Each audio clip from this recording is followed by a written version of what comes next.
Good afternoon. Good afternoon, ladies and gentlemen, honored guests and dignitaries. A special thanks to the South African Minister for Trade and Industry for joining us today. Thank you all once more for attending the 6th PIDA week and for enriching the articulate discussions we have been having. I can attest to the fact that our speakers have been frank, and I think we've come away with some meaningful insights. And as we draw to a conclusion, we will in this session deliberate about the outlook for jobs and what the PIDA Job Creation Toolkit can do to support this holy objective of job creation through estimating, monitoring, and evaluating the labor market effects of those regional infrastructure projects.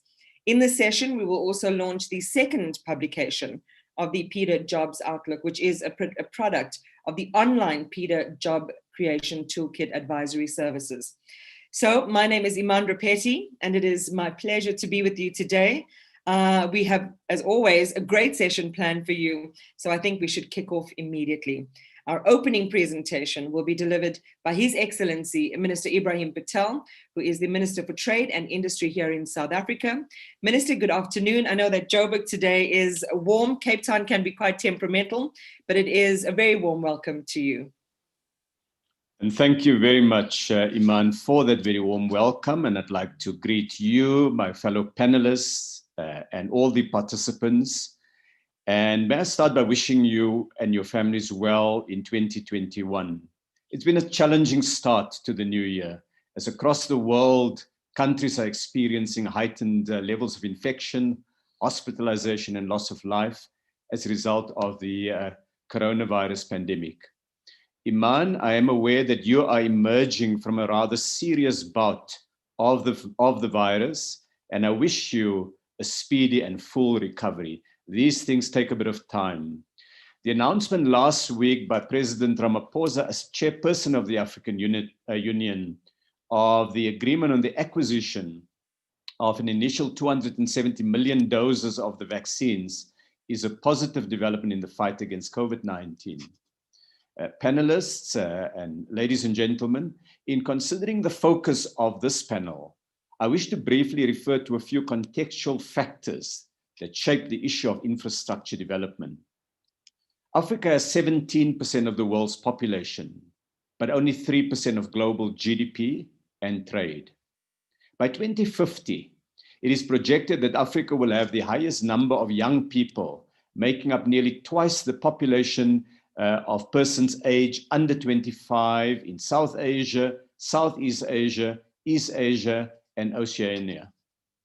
Urbanization is resulting in millions of fellow Africans moving from rural livelihoods to urban areas, expanding cities and large towns, and bringing new pressures to bear, but also opening up vast new opportunities. These realities, plus the new challenges of the fourth industrial revolution, define the size of the ambition that we as policymakers face. Added to this, in the immediate term, we have to deal with the COVID pandemic, its impact on lives and livelihoods, and the economic consequences on growth, jobs, and wealth distribution. Given this context, Iman, the overriding challenge of the next decade for the African continent is to develop and implement a jobs-rich economic strategy. On January this year, so really 2 weeks ago, the administrative and legal provisions to enable the start of trading under the African Continental Free Trade Area was activated. Over the course of this year, a number of countries are expected to now align their domestic laws to take advantage of the free trade area and to deepen levels of trade on the continent.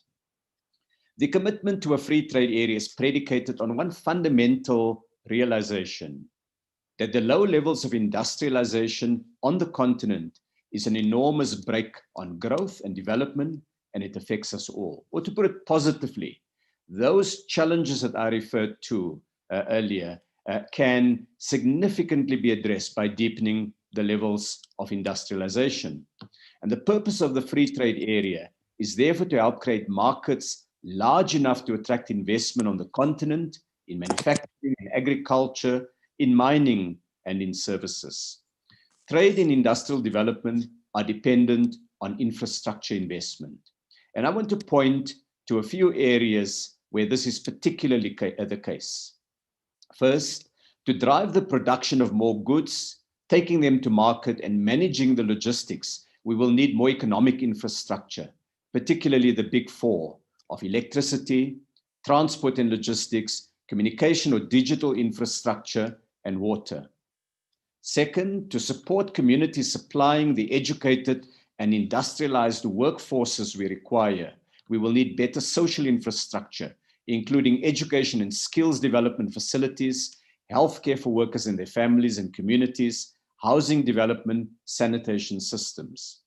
And third, to enable the development of cross-border value chains and specialization of production or the promotion of opportunities for smaller businesses, we will require stronger industrial and trade infrastructure. And these may include industrial parks and districts, special economic zones, industrial corridors, border posts and seamless electronic systems, and financing infrastructure to facilitate payments for goods and services.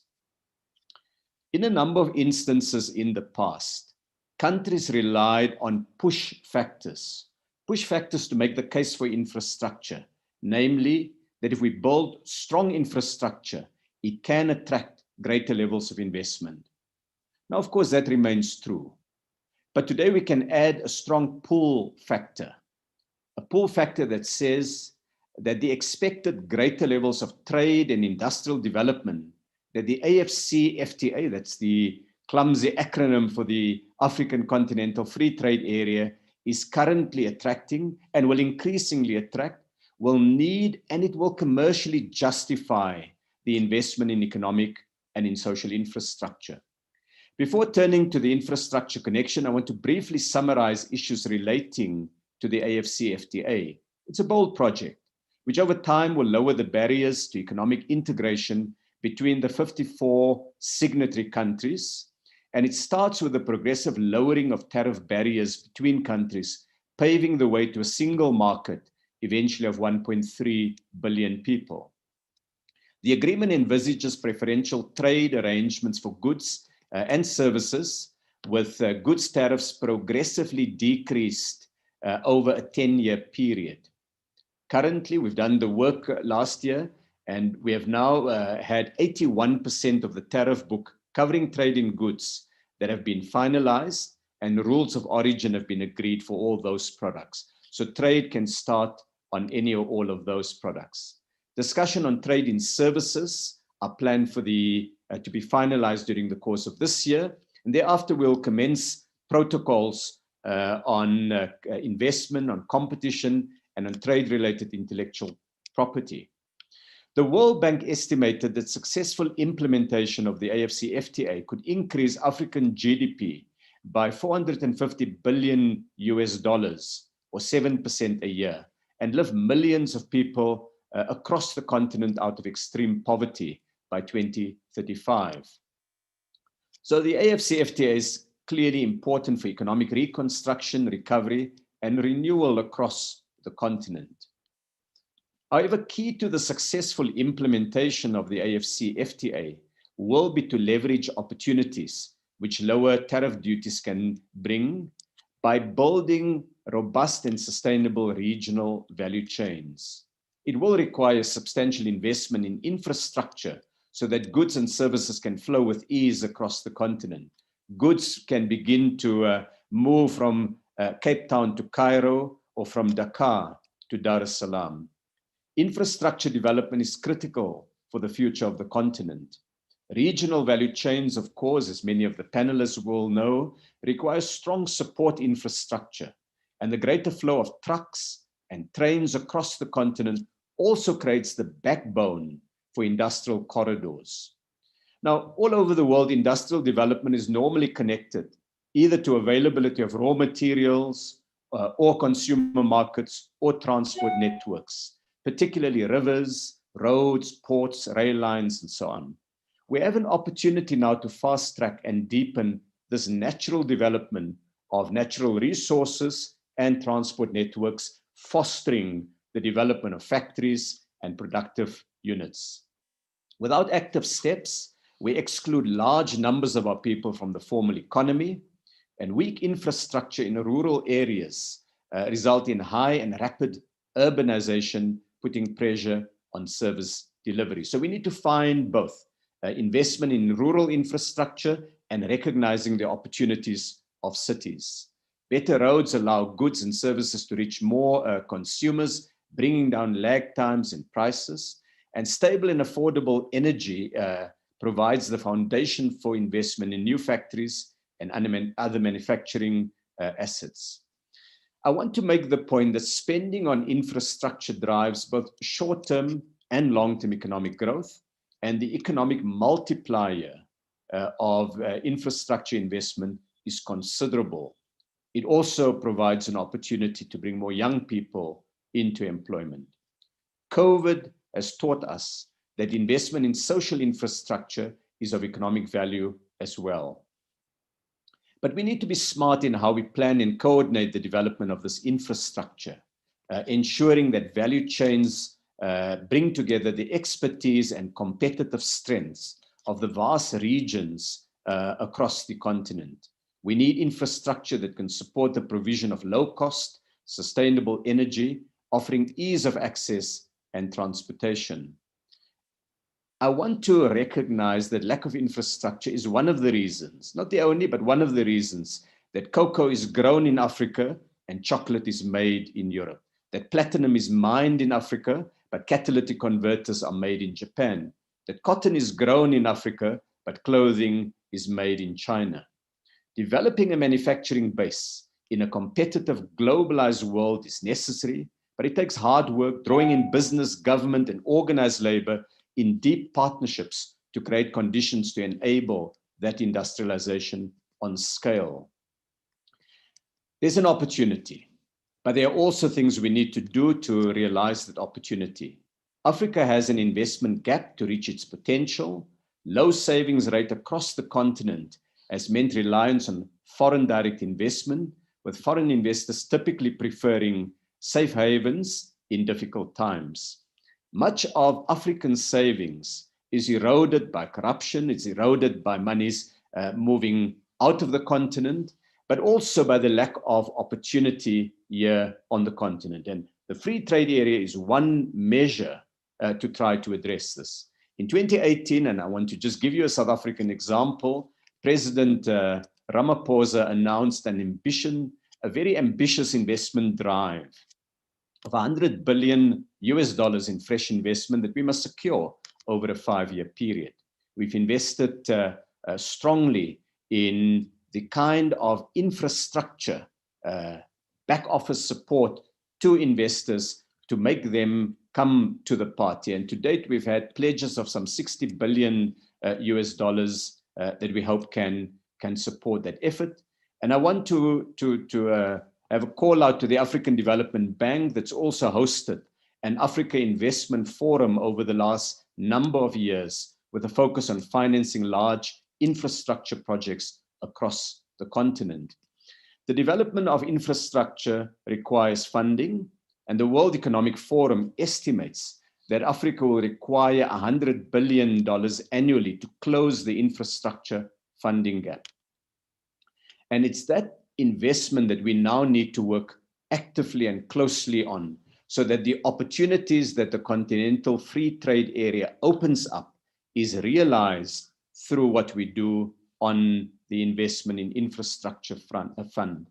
And through all of this, we need to keep focus on building opportunities for young people across our continent.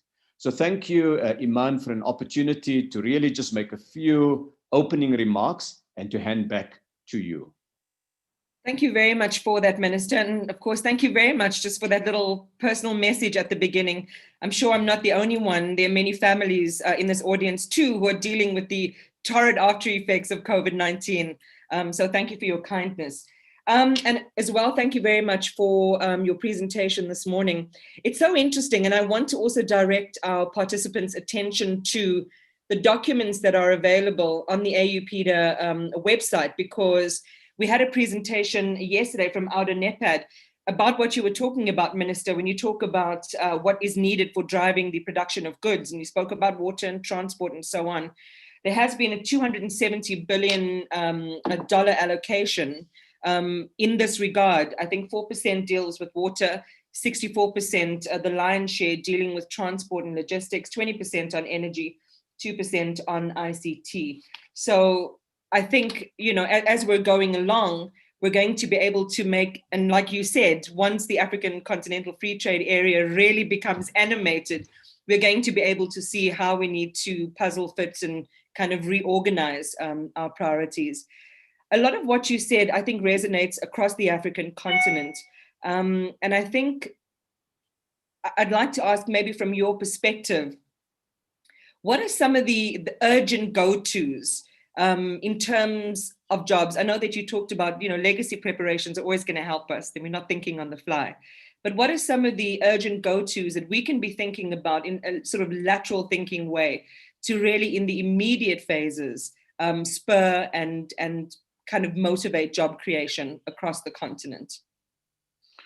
Thank you, Iman. Without any question, building on the enormous potential of Africa's agriculture. So much of that agricultural products are not processed on the continent.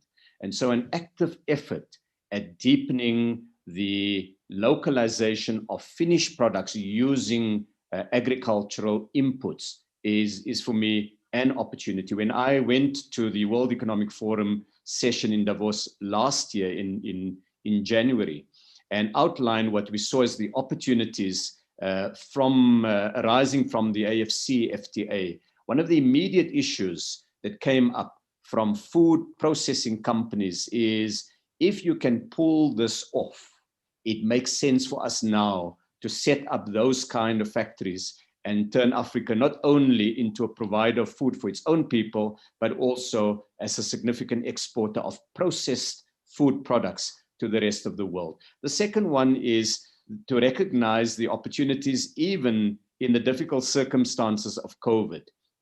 South Africa has launched a program to produce ventilators. We all scrambled about 10 months ago to find ventilators. We've now produced 20,000 units in South Africa. Vaccine production, the production of PPEs. We've started to export from South Africa medical grade N95 masks and other products that are required in clinical matters.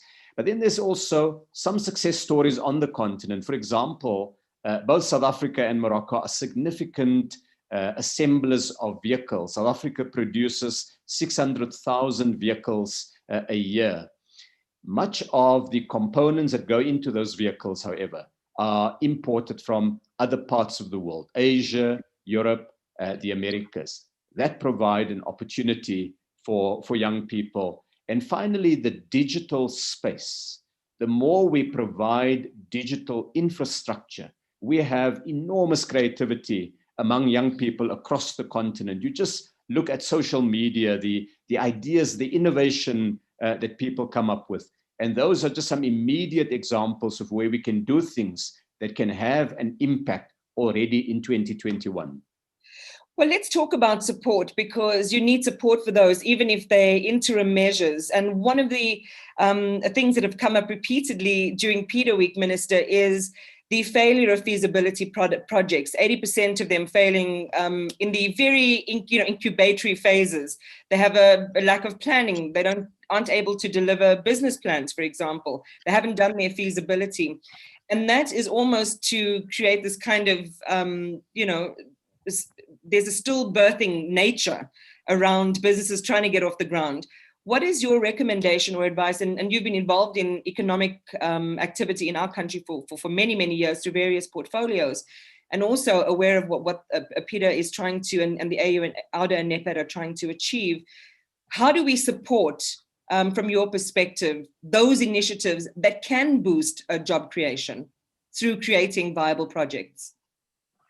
Well, I think, it's a very interesting question, and the approach will change depending on whether it is a project that is geared towards smaller businesses and emerging entrepreneurs, particularly young people, or whether it's the large infrastructure projects that require multi-billion contracts. But if I can focus on the ones for young people, for small businesses, and for startups, there are at least a few things we can do differently, and that we've begun to learn, and we haven't got all the answers, but that we're beginning to implement. The first is to make it easier for businesses to operate.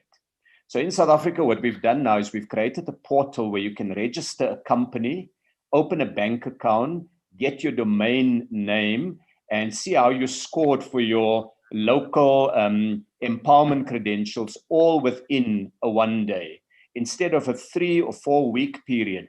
Just for the simple task of registering a company, we've brought that down to a few hours, and we're working to improve that even further.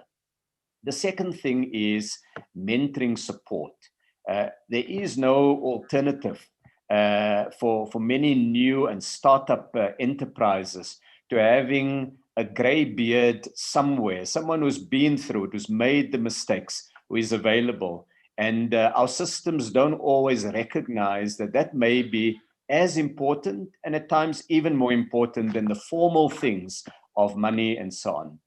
The third is the technical support that governments can provide by way of things like business plan development, just asking the right questions that an entrepreneur can address before they start with it. And then there's finally financing. Much of our financing, because often in the case of governments, there are public funds or there are development aid from other parts of the world, we unnecessarily introduce bureaucracy. So some level of administration is absolutely fundamental, both to stop corruption and to ensure that we back those projects that have an inherent viability. It's not a guarantee that they will work, but an inherent viability. And from my experience, what we need to do is take the scissors to any unnecessary red tape that we surround those availability of funds with. And so those are some of the things that I think we can do on the small scale side.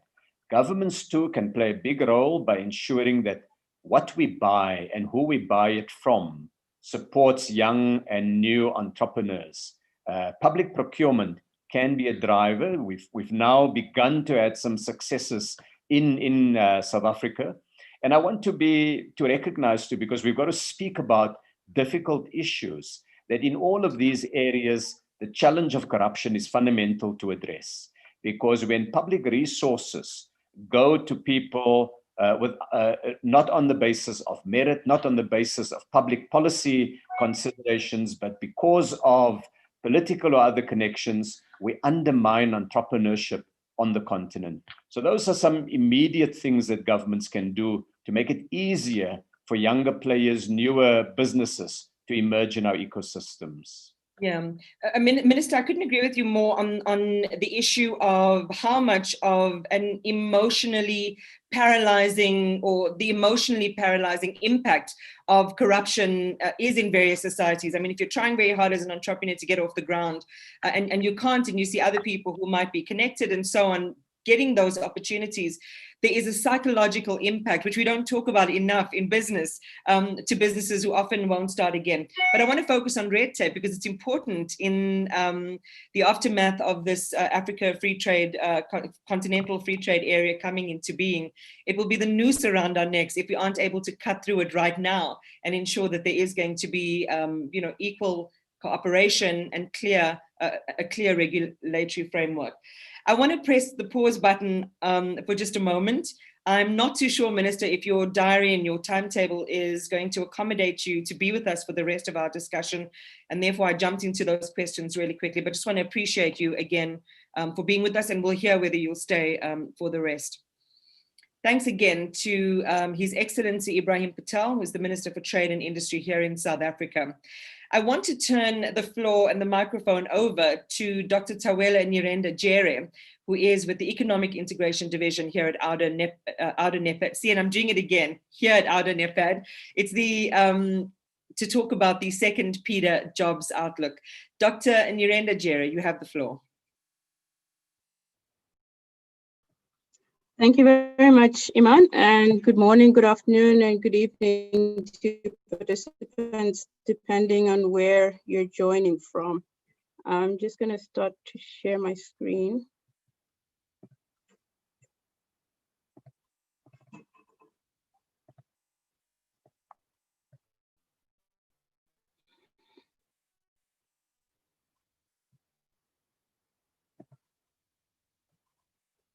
So I will just do a very quick overview of the PIDA Jobs Outlook, second edition, which is what we are launching today. I will start by just going very briefly over the PIDA Job Creation Toolkit by way of introduction, and then just highlight some of the content that is in the PIDA Jobs Outlook. So the PIDA Job Creation Toolkit is an online platform that has been developed by AUD and with the support of GIZ, with intention of providing advisory services to member states in terms of the ability to estimate the potential of projects to create jobs. The toolkit itself is able to provide job estimates for direct, indirect, induced, and secondary jobs across the entire cycle of infrastructure project, that is starting from project preparation all the way to construction and operation, and then and maintenance. The toolkit itself, after quite years of development, was formally in 2018, PIDA Week. And then in 2019, we were able to produce this PIDA Jobs Outlook.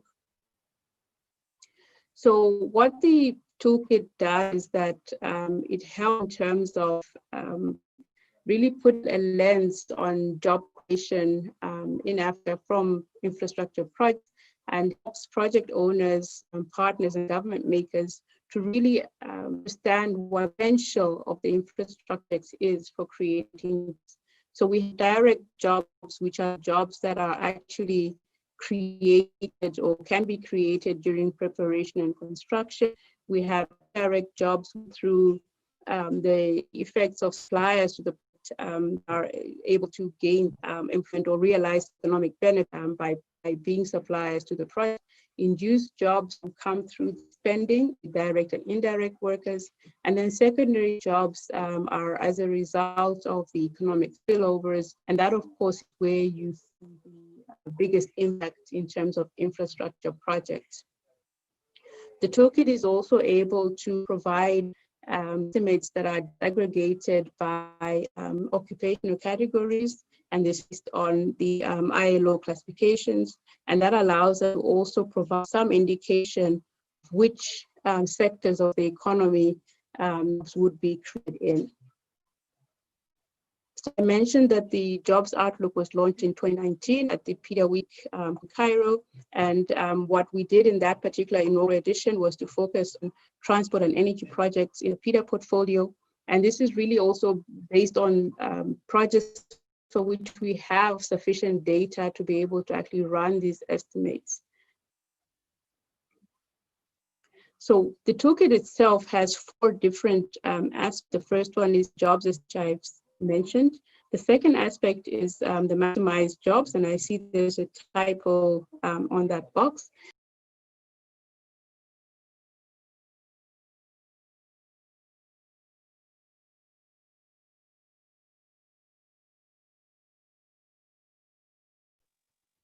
All right, Dr. T, I'm not sure if you're having connection difficulties. Are you still there? Connection got disrupted for a bit. Just a quick check that I'm still heard. I can hear you. I can't see the presentation. Okay, let me just redo that then. Thank you.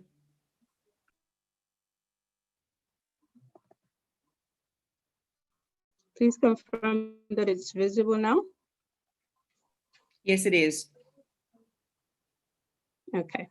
So the third module in the toolkit allows you to build scenarios. So once you have entered the initial data for the infrastructure project, you can do scenarios that would allow you to explore the ways in which changes, whether it's in the financing of the project or in the sourcing of materials, would potential. And then lastly, we have a module of case studies, and these we're building and developing on an ongoing basis to serve as a reference for users of the toolkit.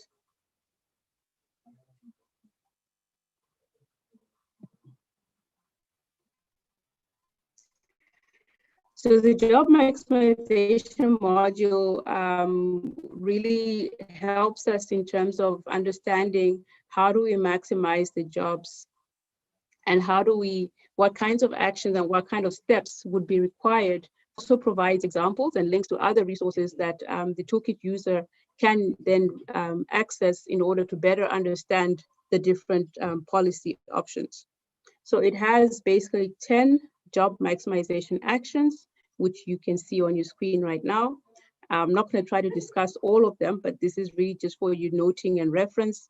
So the actions basically look at things like skills development, local content policy, and I think we've heard about some of that from Minister, but also I think in the agenda session, there was a discussion about how do you make sure that the policies promote local content, and in that particular instance, the specific case of the participation of women. So you also have actions that deal with how you would crowd in investors. And really, with all these actions, the idea is to prioritize African job creation. And we're emphasizing that because we want the jobs to be created here on the continent and not exported. So the toolkit can also be used as a planning and a management tool. So once we understand from running an estimate, perhaps is 5 to 6 years before construction, we can already identify the kinds of skills that will be required for that project and begin to already plan how we will get those skills and make sure that by the time the project is coming online, we already have the relevant skills. It also helps in terms of supply planning, in terms of being able to identify where local sources of materials could be found for the project, or also in terms of investments that could be made to stimulate the production of materials, services, or equipment required for the infrastructure project. So the PIDA Jobs Outlook. So on the left, you see the inaugural edition, and on the right is the second edition. And what we have done with this second edition is that the tagline is looking at going beyond infrastructure. And this, of course, links in terms of the understanding and the awareness that we want to create, that infrastructure is being built or should be built not just for its own sake, but really to serve as a catalyst and a support for other initiatives, including the emergent AFCFTA. So in the second edition of the PIDA Jobs Outlook, we have started to look at PIDA corridors, especially because in the PIDA PAP2 process and implementation, the focus will be on integrated corridors. So we took a view of analyzing two PIDA corridors and really trying to understand how to contextualize job estimates in that particular case. We expect that as we continue with the Jobs Outlook and as we continue with the implementation of PIDA PAP2, that we will undertake further analysis of other corridors within the PIDA portfolio. It features 34 countries and 94 projects from those countries. And we have to emphasize here that the projects would be those that are published and available on the toolkit itself in terms of estimates having been run, but also emphasizing that we can only publish information for projects for which we have sufficient data to run the estimates. So you'll see that for each country, we list the PIDA projects in that country, and then we also provide estimates of the direct jobs as well as estimates of the secondary jobs. And then lastly, we list the top 3 economic sectors, which are ranked according to the secondary jobs estimations for the listed projects.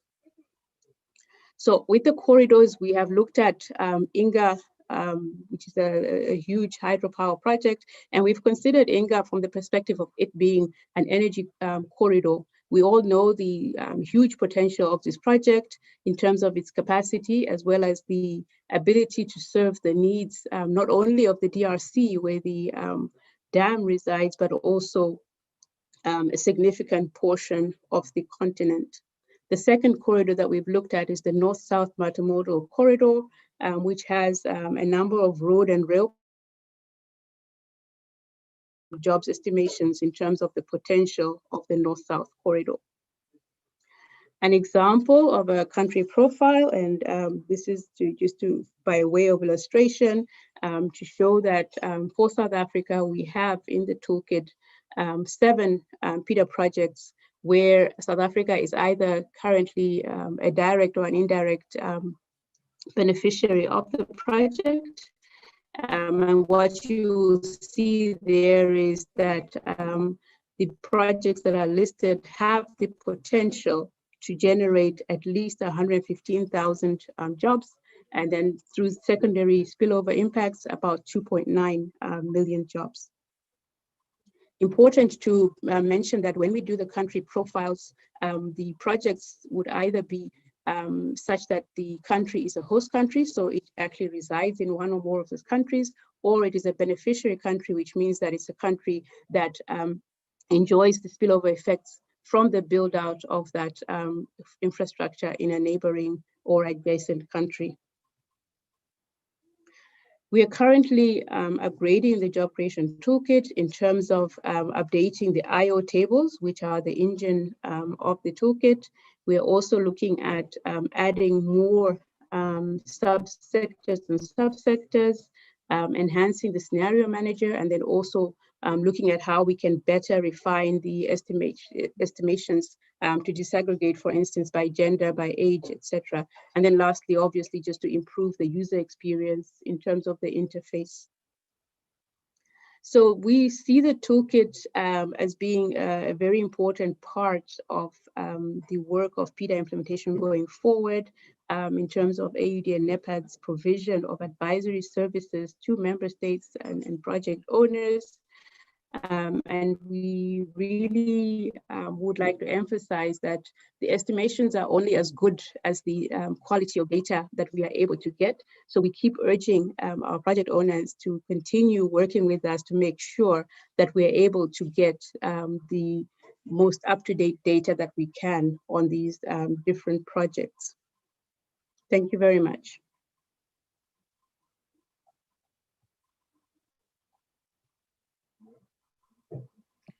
Dr. T, thank you so much for that. And I was also just having a read through at all of the country profiles, and it really is, from my perspective, a very interactive toolkit. So if you want to know how projects, impact job creation and how they materialize and what the direct links are, I think it's really useful to do that.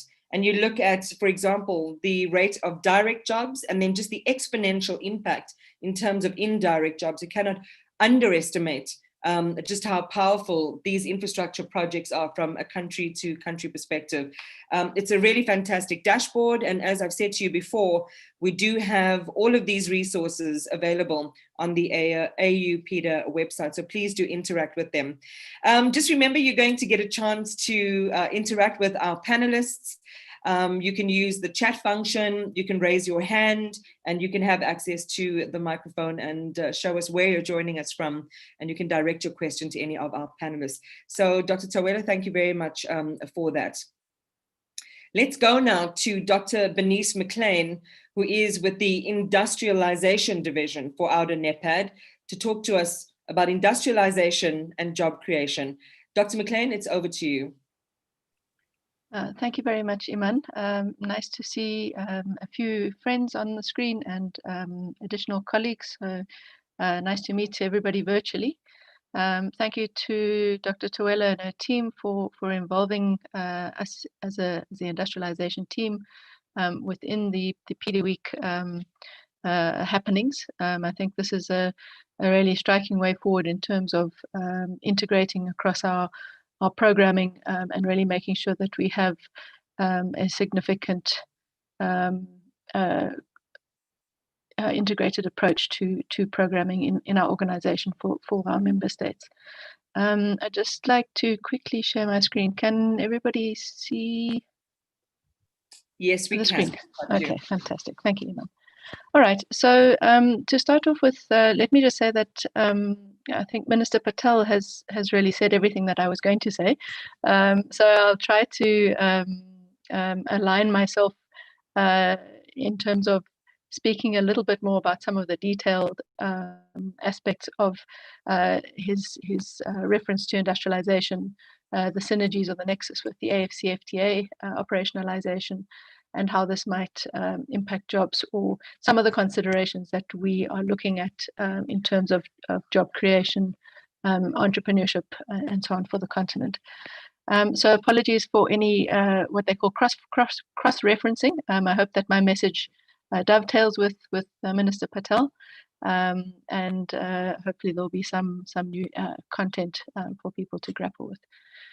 So looking at, as the minister had made reference to the synergies between the AFCFTA and industrialization, we can clearly see the evidence of strong interdependencies between between the two, and the requirement on infrastructure and connectivity for as a key condition for success. And for greater impact. On the left-hand side is a schematic, just to show by way of illustration some of the linkages that are considered in terms of increasing flows of trade in goods and services, including movement of people and goods and so on, and the link to accelerated industrialization on the continent. I think by way of programming within AUDA, we are already cognizant of the fact that regional integration, infrastructure, trade, and industrialization are really part of the same goal for realizing some of the aspirations of Agenda 2063. So we're really trying our best to see how to synergize these programs and make sure that we are continuously boosting each other and not working in opposition. Now, as formal trade under the AFCFTA begins, as Minister Patel referenced, on the 1st of January, including negotiations that will be ongoing for throughout the year in terms of some of rules of origins and other aspects of it. Our focus is really on implementation and delivering results. So some of the key factors that we're looking at in terms of an integrated policy space to achieve this, with both push and pull factors, as the minister had referred to, include very specifically infrastructure, and this refers both to soft and hard infrastructure. And he outlined very clearly the four key aspects of infrastructure. So he did mention energy, communication, transport, ICT, and water. I'd like to include ecological infrastructure here. It's something that not many people refer to, but it does include our natural resources and systems that provide us specific services that are required for many of our businesses to operate. And this is something that we have a wealth of in Africa. In terms of an additional factor, strengthening capability in terms of human capital, and this is really connected to job creation and the adequate skills that are needed for realizing the AFCFTA and industrialization of Africa. So this includes technical and management skills, institutional capacity. So not only on an individual basis, we need strong institutions that are flexible and adaptable. As we've seen through the COVID pandemic, the need to adapt is really key. And knowledge with supporting science, research, and development. Now, technology is another aspect that we're looking at. The fourth industrial revolution, in alignment with traditional mechanization and innovation, is essential. And then also looking at the impacts for improved social and economic well-being. So really linking local income opportunities through jobs and entrepreneurship, and balancing economic and human well-being while promoting growth. So inclusive growth is really where we're at. So that's just the framework that we're looking at. In terms of industrialization and the imperative for Africa, this was something also referred to by Minister Patel. So as you mentioned, we require industrialization in Africa to be able to achieve the aspirations of the AFCFTA, and the benefits that we are hoping that it will yield over the longer term. So it's a complex and dynamic environment with strong multi-sectoral linkages, both to domestic and regional economies as well as global economies. And this can really help African countries to improve their growth rates and diversify their economies, to reduce exposure to shocks and increase resilience. So that what this may entail is that we're really focusing on equitable and sustainable industrialization that will contribute not only to wealth creation, but to poverty eradication, and particularly when aligned with the roadmap of the AFCFTA operationalization. In terms of industrialization for the continent, many people have an adverse reaction when you mention industrialization, with the understanding of traditional forms of industrialization that have happened in other areas of the world, whether it's Europe or America or most recently in Asia. Now, there are many lessons that are coming from these experiences, but we really need to ensure that Africa embarks on industrialization pathways that are context appropriate and really fit to bill in terms of what Africa needs. So we're looking at as I mentioned, the highly integrated approach, and looking at new pathways that may yield some additional benefits beyond just the traditional manufacturing or smokestacks, as they call it. So in terms of advancing both the AFCFTA operationalization and industrialization, we need to look at, as I mentioned, not only in the context of manufacturing, but also increased competitiveness that is based on infrastructure development to create wealth and economic development, accelerated and embracement and development of improved technologies, and then expansion and alignment with the desired skilled workforce. Again, just in terms of industrialization and job creation, to be able to realize the benefit of Africa's industrialization and the linkages to markets, trades, and infrastructure requirements, we really require a conducive enabling environment with a policy environment with adequate resilient infrastructure and connectivity across the continent. The way we have been going about this, as Dr. Tuwela has mentioned, is through a corridor approach, and we're hoping that this will really yield some significant impacts, positive impacts. The potential financial contributions and job opportunities of the AFCFTA really requires Africa to produce, feed and grow local and regional supply chains. Again, the minister referred to this as the need to produce locally to feed those supply chains that will service the regional markets and consumers. And this is really where infrastructure comes in, where industrialization comes into the AFCFTA and the requirement of adequate and quality infrastructure to service that. So again, a cross-cutting approach is needed for successful implementation, and again, targeted policy actions,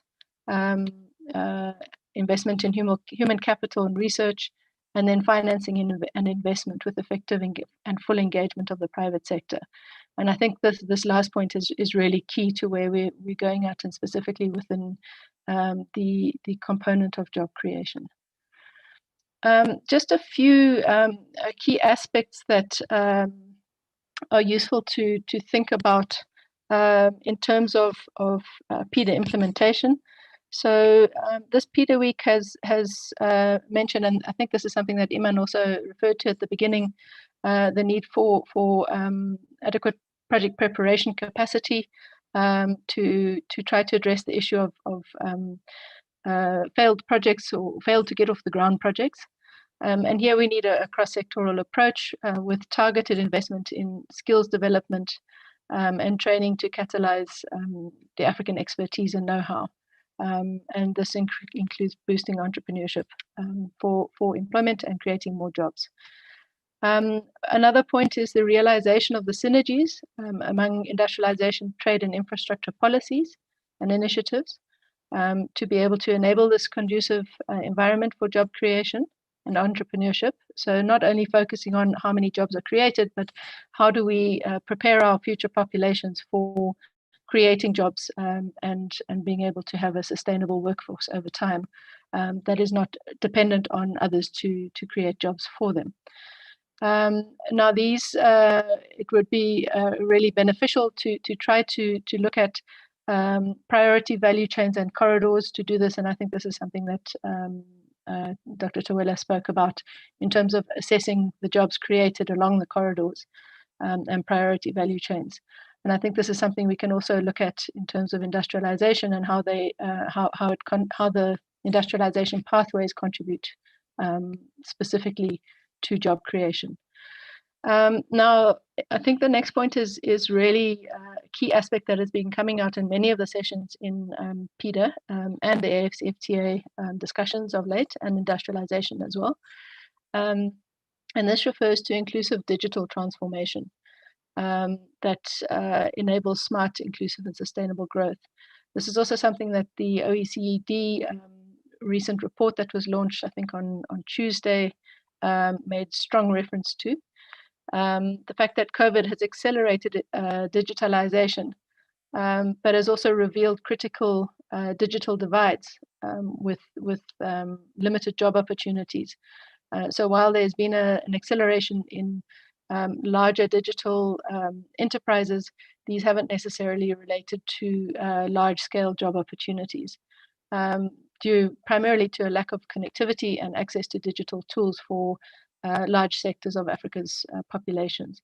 So we really need job creation for growth that requires diffusing digital innovations to all sectors from these lead firms and also through to the different value chains and specifically to the micro, small and medium enterprises to enable them to become competitive within the continental and global markets. In terms of the contributions and challenges related to Africa's informal sectors, I think in terms of infrastructure, a lot of references is made to the formal sectors necessarily, but in terms of industrialization and trade, we need to recognize the contributions and the challenges and the needs of the informal sector to be able to service them or address them over the long term and make sure that they maximize their potential in terms of the contribution to economic growth and inter-regional trade.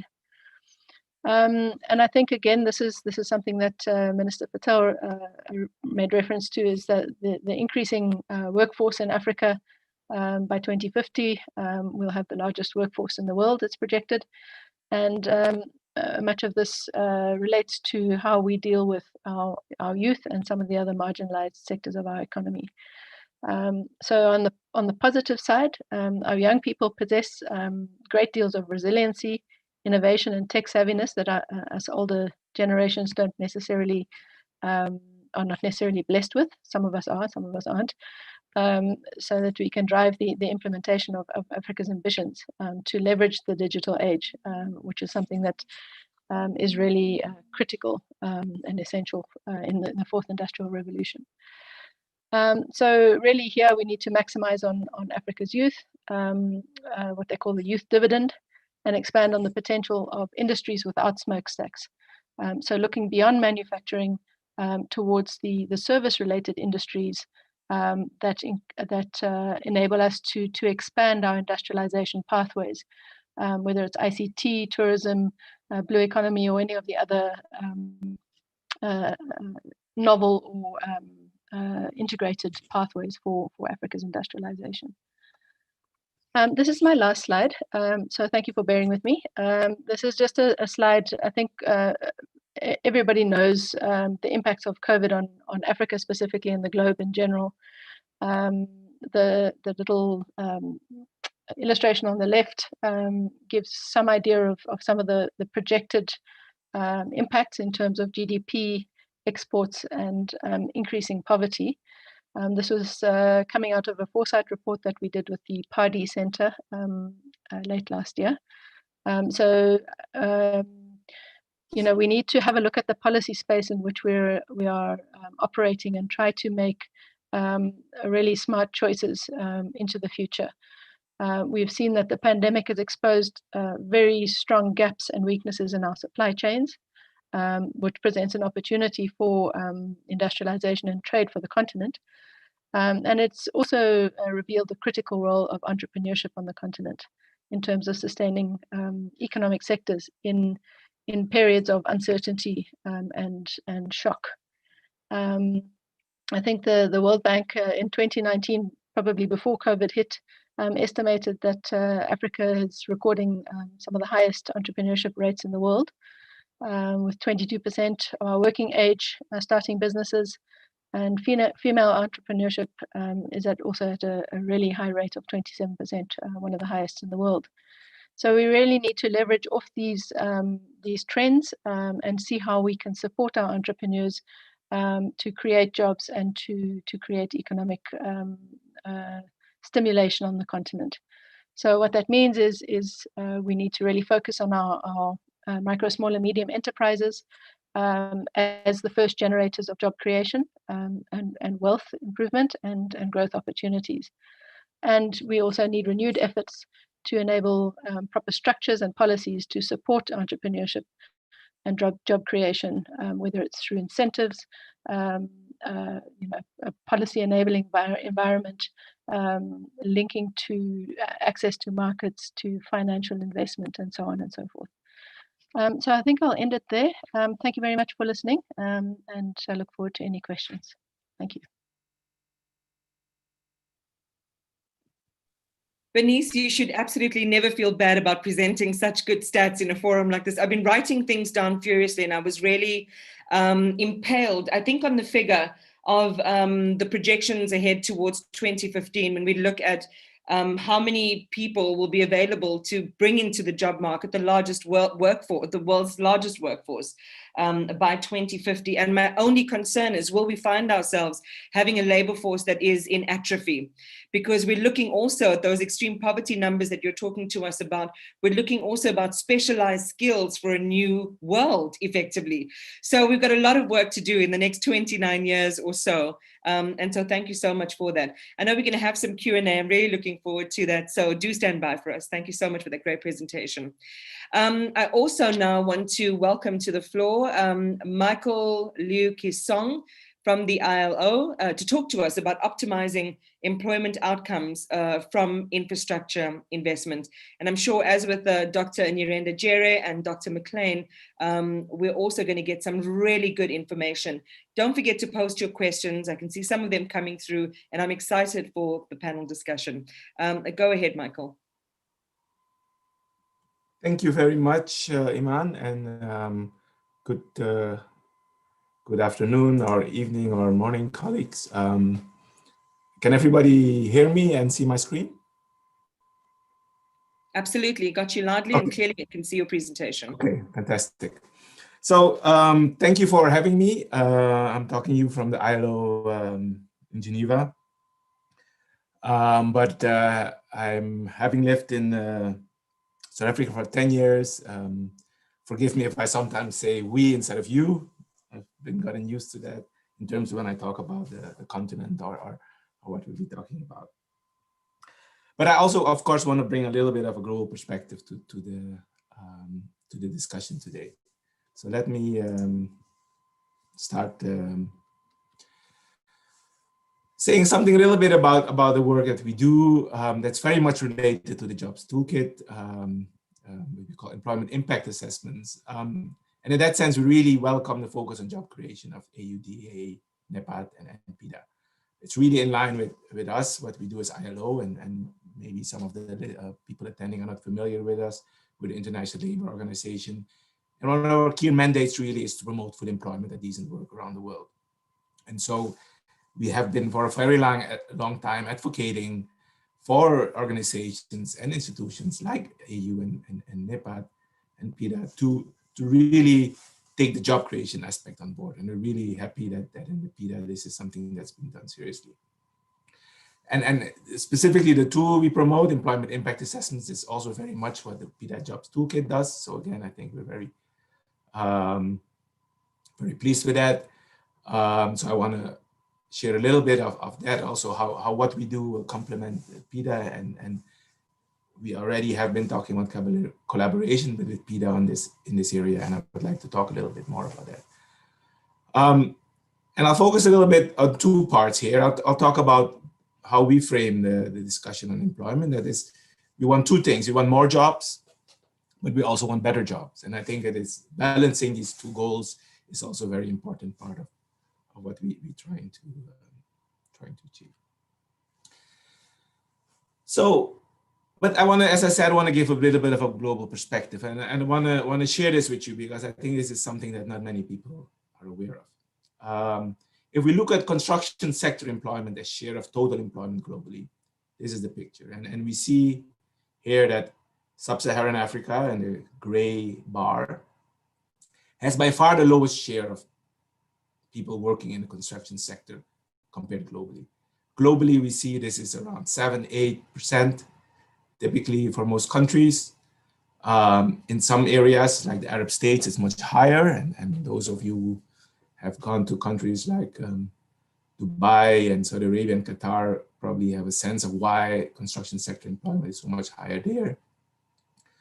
But what this tells us is that construction sector employment in Africa can and should at least double if we are wanting to get to the rates we see around the world. So if there are 50 million people working in construction now in Africa, this can be 100 million people. So this is, I think, a very important part. The second part, and this is also that, now this is partially a reflection of some of the things that Minister Patel spoke about. When we spoke about 100 billion investment gap in infrastructure in Africa, from an employment side, this is what this gap looks like. There's a gap also in employment creation. The other part that I think is important is that, which also Minister Patel mentioned, is that construction sector, and the toolkit also talks about it, has a high multiplier. So typically, and this varies, of course, from country to country, can be even higher, but with every job in construction, you create another job in the rest of the economy. So getting Africa up to par with the rest of the world is you can almost create 4 times as many jobs as we currently have in and linked to the construction sector. And my final point then on this slide is that when we talk about this effect, while often there's criticism of the construction sector about the types of jobs it creates, that they are short-term and project-based, and I think this is something that's often sometimes also misunderstood, because many people most people in the sector have a full career in the sector. They just happen to move from project to project, but are working there for most of their career.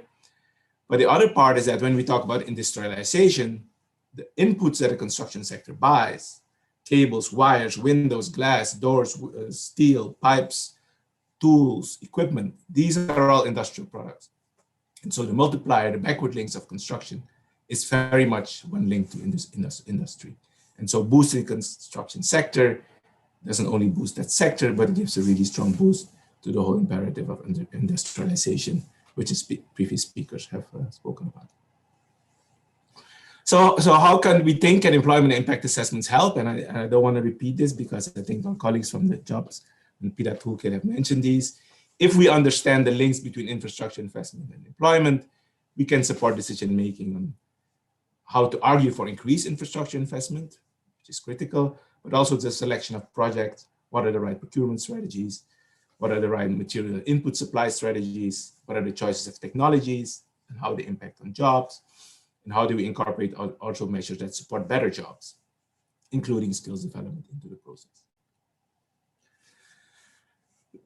Specifically, one of the things I want to share as well is that as we have been working with the European Union on a project that's very close to what's also PIDA does, and this is a real key area of collaboration between us.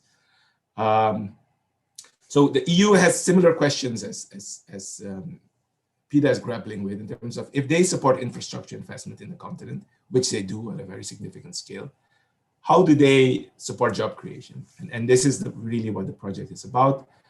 So we are working with what the EU calls the external investment plan to see how infrastructure investment through blending and guarantees impacts on investment, on employment in Africa. And I think what is important is that there's really, again, this considered overlap. I saw now in the PIDA progress report that 62 projects in PIDA are also supported to the EU partially, and so there is this link and real room for further collaboration. So I want to just then share quickly, we're working on the first preliminary report for the EU, so these are preliminary insights, but I want to share them because I think they provide interesting insights. So this is really at looking at, okay, for every €1 million you invest in Africa, how many jobs can you create? Now, we have 3 bars for each country because we use 3 different methodologies to assess these. And because this is part of kind of saying what is the most, what is the best methodology we want to use, or they're really the same methodology, but using slightly different data sets or data approaches. And you can see that it's varies a lot around the continent, but this gives an indication that yes, you can invest, but the impacts you have in terms of employment will vary much from country to country. And of course, a big factor here is of course, wages, where you will see that countries with lower wages, you have more jobs per million invested, which makes sense because you can employ more people for the same amount. So it's not necessarily purely a good thing because the very high figures imply these are countries with probably very low wages. But the second one, and I think this is related to the skills, which I think is also something that's come up, is we said, okay, if you invest in infrastructure, of the jobs you create, do they tend to be of higher skills than average or lower skills than average? And what we see is that the good thing about infrastructure investments is that the jobs you create are generally of a higher skills profile than average jobs in these economies. But it varies. What we see is really that this holds true for the direct and indirect jobs. So these are, which makes sense, these are the jobs in construction as well as in the supply industries.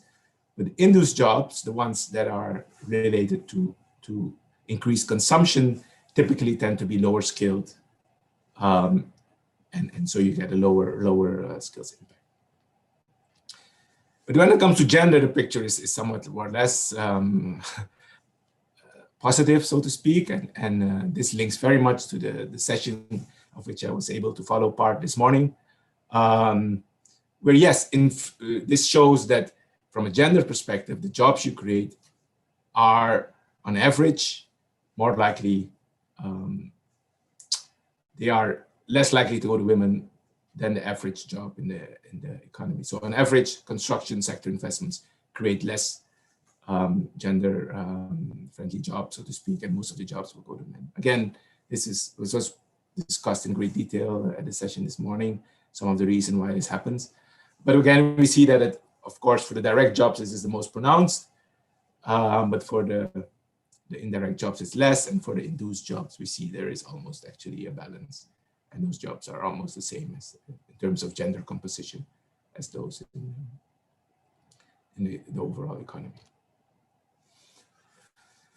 Now, finally, I think that the one thing that we, apart from quantity of jobs, the one area that we really are working on now, and it's an area that we would also like to collaborate more with PIDA, is in terms of, okay, let's also look more at some of the other qualitative dimensions. And we've developed a set of indicators that we want to start looking at, for instance, wage. So are these jobs, are they better?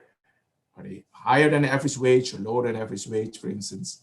access, are youth able to access jobs? And we mentioned women already, but also do they meet occupational safety and health requirements?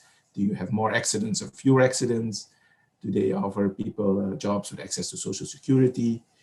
Do they comply with our ILO fundamental principles, which relate to no forced labor, no child labor, no discrimination, and freedom of association for those jobs? And then also who they relate to formal employment. Finally, I just want to share a guide that we have that may be relevant, and this is something it's very complementary to the jobs toolkit. It covers perhaps a little bit more of some of the qualitative dimensions. And in terms of quantitative, it's very aligned with the toolkit. It uses the same underlying methodology of input-output analysis. So it's something that may be of interest to some of our participants. I wonder if we... Yes, Michael? We have you back. There you go. Oh, sorry, you lose me there. Okay, Yeah. sorry. So maybe the final point then is some conclusions that I want to leave you with. Is yes, I think as from all the speakers we heard, that job creation remains an imperative in Africa. But I think if there's a few things I want to leave you with is that there's large potential for job creation in construction itself, still in Africa. So this is one area. There's also additional large potential for job supplying infrastructure, i.e. the manufacturing jobs for those people making the inputs for the construction sector. Then of course, there's these infrastructure in its own, and we're very supportive of the PIDA strategy in terms of, yes, this infrastructure is also the key enabler for other sectors and for larger scale industrialization and access to water, transport, electricity, communication, etc. Is critical if we are to build economies across the continent. I think the other was that we must always not only think about more jobs, but better jobs. And I think also our strategies should include, and this can be gradually, but how do we consistently improve job quality so that as we create more jobs, we also create jobs that get better and better. And then finally, as ILO, we really look forward to continuing our work and deepening our collaboration with AUDA, NEPAD, and particularly with the PIDA team, and in particular also to the ongoing project that we're working on now, which overlaps a lot with what PIDA is doing. So that's it. Thank you very much for this opportunity, and I look forward to the discussion. Thank you so much for that, Michael. I certainly hope that while you were here in South Africa, you were able to eat some shisanyama, which is famous. For those of you who don't know, it's our version of burnt meat or a barbecue or a braai, and it is delicious. Thank you very much for that presentation. I think, just as you're speaking for the ILO, this toolkit would be perfect, especially if some of those qualitative inputs and markers were included as well. And that really is one of the questions we're being asked this morning. Michael, if I can just ask you to stop screen sharing. Yes. Then I'm going to Sorry, open. I'm trying to, yes, there it is. Thank you very much. Let's try to find that button. Yeah. No, that's absolutely fine. All right, so we've got about 17 minutes or so to have a discussion together. And I'm sure that for our participants, there might be some questions you specifically want to have answered. I have some prepared questions as well that I'd like to get into. But I think if we can, we had one of our participants indicate that they would like to ask a question, and it was Ezekiel Manyara. Ezekiel, if you can just click on the sort of wave hand function, then we can bring you up to ask your question directly. If that doesn't happen momentarily, then I'm going to ask your question on your behalf, if that's okay. So please do go ahead and click the raise hand function, and then we will get our organizers to get you up to ask your question directly. All right. I'm not sure if Ezekiel might be battling there, but Dr. Nirenda Jere, maybe I can put the question that Ezekiel had posed directly to you, just about the toolkit itself, saying this has been a good presentation. Is the toolkit able to capture the various skill set of the jobs created so that if we are using expatriates to implement the project, we can encourage skills transfer? But I think also the link that Michael is making between, the need for that qualitative information as well would be very useful in understanding the profile of job creation, whether they are sustainable and whether there's real and meaningful skills transfer happening. So Dr. Inirenda Jere, I'll give that first question to you. Thank you very much, Iman, and thank you, Ezekiel, for the question. So I think the short answer is mentioned before that the toolkit does allow us to really categorize the jobs estimated according to occupational categories. And that is where you would then get that information about the different professional skills or other skills that are basically related to the jobs estimations. I think also very important to mention the fact that when you run the scenarios, you are able to get a very clear picture in terms of what it takes, where are the levers in terms of making sure that the jobs are actually actualized and realized in Africa. So it does allow you to do those kinds of scenarios where you would consider the sourcing of materials, the sourcing of equipment, the sourcing of expertise, and how that then impacts on the creation of local African jobs. I mean, I'm looking forward to seeing more as well, because I think it's going to be such a rich resource in the way that we understand the job profile and job creation profile through infrastructure project development. I want to turn a question over to Dr. Bernice McLean, just to look at infrastructure development. And we know that, not all countries on the continent are created equal in terms of their socio-economic outlook. So what government interventions can be put in place or adopted to help increase, for example, the productivity of informal enterprises regionally? Thanks, Iman. This is a really important question and very close to my heart, as you may have gathered from the presentation. The input from the informal sector is difficult to assess and to calibrate based on our existing data requirements and so on. So I think to start right at the beginning, I would suggest that first we need to understand how to recognize the contribution of the informal sector and to understand their challenges and specific needs in terms of what they require to get a boost, basically. And then I think it would help to establish a transparent and participatory platform, both at the national and regional levels, and ensure that the processes of engagement of the different stakeholders ensure a meaningful engagement of the informal sector to be able to consider their inputs into policy making and implementation. So not just chatting to people, but really making sure that their inputs are registered and contribute to policy development and any actions that come after that. I think also then in alignment with that is to create pro-poor policies and look at innovative incentives that could boost their contribution. So those are three sort of main aspects that would start off a greater recognition of the contribution of the informal sector and the engagement within our development processes.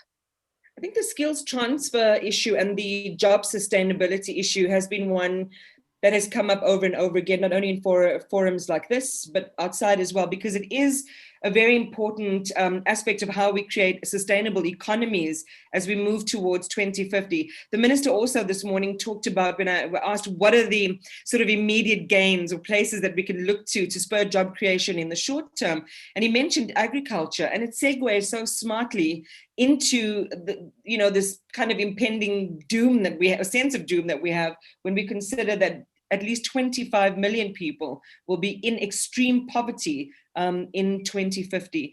Given that sort of background, how can African governments and other stakeholders create a conducive environment that helps boost the productivity and upgrade the skills of informal businesses and workers? Yeah, thanks, Ivan. I was actually very excited to hear the minister make reference to the agricultural industry. And I think from an industrial perspective, the agro-processing in general and the linkages to trade are a really critical touch point and opportunity for Africa to grow and to feed ourselves and become resilient to whatever the shock may be. So again, I would say to focus on the fact of assessing and recognizing the challenges through the robust participatory processes for the informal sector, and creating obviously an enabling environment for them to operate and grow within that. And then specifically, as you mentioned, sort of skills aspect is to support, and this is particular to agriculture, but potentially other industries as well, support improved technologies and both access to markets and value addition. So whether it's increased production or reduce the waste and loss that is being produced or produced in what could seem as excess due to the lack of adequate markets or lack of infrastructure and connectivity to get to markets. An additional part would include, I think, the promotion of quality standards, whether it's standards for food safety and security, or just standards in general to increase value addition and other market-related measures, and make sure that these are accessible and harmonized across borders. So I know the African Organization for Standardization is doing some great work in terms of looking at African labels for specific sectors, including the agricultural sector. And I think this is something that we can leverage on and hope to domesticate it within our standards authorities within the different countries, and really target small, medium enterprises, both in the informal and formal sectors, to increase the Africa brand and make us proud of what we're producing and secure in what we're producing and consuming. In terms of ongoing skills development, the minister mentioned mentorship. This is something that I think that is really, really important, and the contribution of the greybeards and the female versions of the greybeards to increasing our skills on the continent, whether it's through extension or longer term interventions. And this really includes business development and management training, as well as technical specificity in terms of each sector. And then just the last 2 points, I think, target specific sectors of the populations, again, women, youth, and marginalized sectors who generally fall by the wayside in terms of being recognized in terms of their contribution. And then foster partnerships for access to finance. And this is where the critical role of the private sector comes within Africa, and all the aspects around financing and de-risking and so on, to look at specific solutions for our informal sectors. So I'll end it there. Thank you. Thanks, Bernice. You touched on digitalization. It was something that the VP of the African Development Bank touched on day one. We talked about, and what he raised was around modernization and digitalization. I think you raised again in your presentation now, lack of connectivity and access to digital tools. Michael, I'd like to bring you in on this question. When you're thinking about and kind of mapping the skills profile and what is needed to make sure that these economies are able to sustain the gains in the job market, one of the key impediments to job creation is job seeking. I mean, not job creation, accessing jobs is job seeking. In terms of our internet access, mobile data in some places is incredibly and prohibitively expensive. And I'm just looking at a really great graph on the internet, the number of internet users in countries in Africa, and this is not an old stat, it's in 2019, 126 million, I think they said, in Nigeria, all the way down to just 3.7 million in Burkina Faso. I don't know if that is, so that's the number that we have there. Speaking, you always hear this come up over and over again. How important is it to make sure that we close this? I mean, we've been talking about it for many years, the digital divide, and have you assessed the impact that can have on our continent? Hi, thank you, Iman. Yes, no, I think, this is not necessarily my area of expertise, but I think there is work that has been done in this area. I think the question of intermediation is important. I think that's what, how do you connect those seeking jobs, those who have jobs are able to offer jobs. And what is interesting is that I think that in so far, and many studies have shown, is that actually one of the most important effects actually is what we call the network effect, is how well you know people actually. This has been traditionally the driving force. Most jobs actually people obtain through their network, people they know and people referring.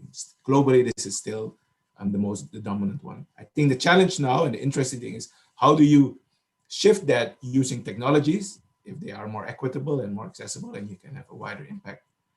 And what is the shift there? But I think there is also increasing. What is interesting, so we've also seen that, there's also thinking about how do you improve these networks of people who don't have a network, right? This is also a very important part. And how do we? Because if you've never had a job, if you've had a job, you know of the other people who've had jobs, and you can more easily find a job. Well, if you've never had a job, you're stuck because you don't know people who have had jobs. And so I think it's a balance between the two, and it's a challenge still about how to use technology to. Well, let's go into this then. What sorts of investments should government initiatives, and these we've been talking about PPP, be focused on to ensure that young people on our continent are better equipped for the roles that they're expected to step up and play? What skills and sectors should our investments be focused on?